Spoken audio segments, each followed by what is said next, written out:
pemirsa, saat ini saya sedang berada di Pengadilan Negeri Lampung Tengah, di mana pada siang hari ini akan dilaksanakan sidang terkait kasus pembunuhan seorang anggota polisi oleh ABG yang sempat menggemparkan Lampung Tengah.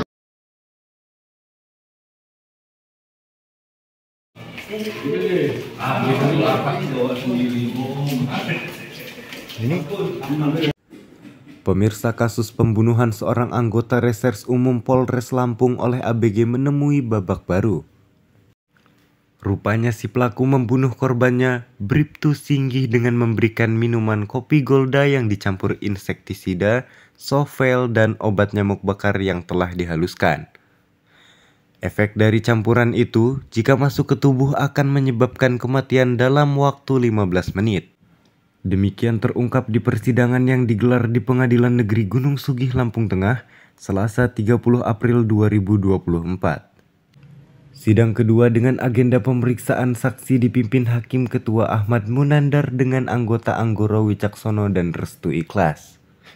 Sedangkan dari Jaksa Penuntut Umum Kasipidum Kejaksaan Lampung Tengah, Leni Oktarin, M. Iqbal Hasan, Eka Reskaudomi, dan Devan Aldiduta.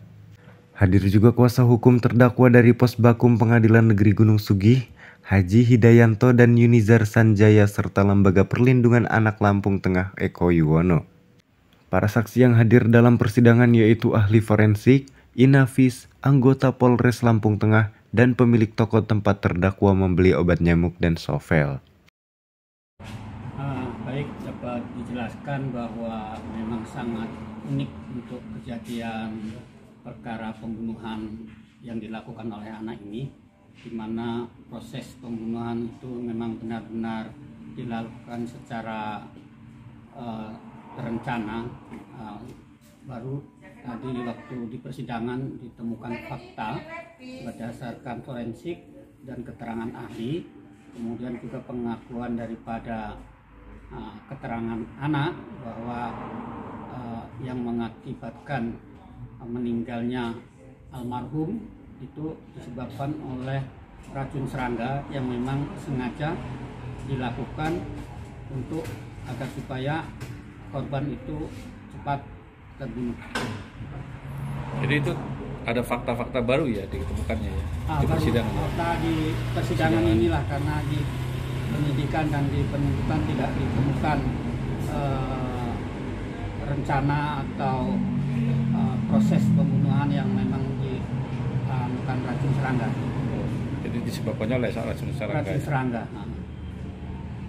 Saya melihat dari kondisi anak memang sangat luar biasa. Pinter, kemudian hebat. Hanya kepintaran dan kehebatannya itu bukan untuk hal-hal yang positif, justru yang negatif. Dan saya melihat juga dari cara dia kemudian menghilangkan beberapa barang bukti, ini sudah seperti pelaku orang dewasa, walaupun dia anak-anak, tapi sudah melebihi dari perilaku orang dewasa. Dan ini bentuk-bentuk keprihatinan saya sebagai lembaga perlindungan anak terhadap perkara-perkara anak yang ada di Lampung Tengah. Dan ini belum pernah terjadi sebelumnya. Begitu rapih ya. Begitu rapi, canggih, ya. Cara merencanakannya, cara menghilangkan barang bukti, kemudian setelah itu dia masih nyanyi-nyanyi, masih happy-happy. Itu kan sesuatu yang menurut saya itu di luar nalar gitu ya.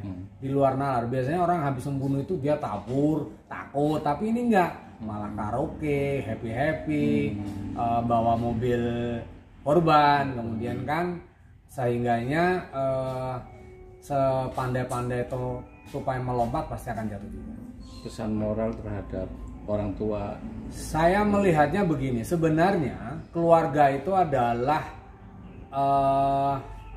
benteng terakhir. Sebenarnya ya, keluarga itu adalah benteng terakhir terkait dengan anak. Hanya saja memang kalau kita lihat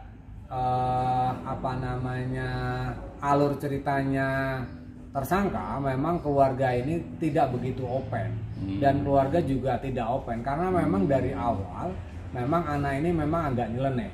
Tetapi seharusnya tidak seperti itu.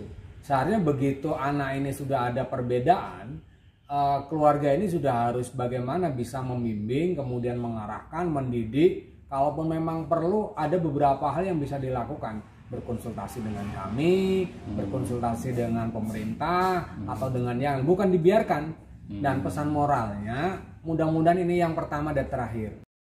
Dimas Musinun dan Rahmat Gunung Sugih, Lampung Tengah, Mitra TV Lampung melaporkan.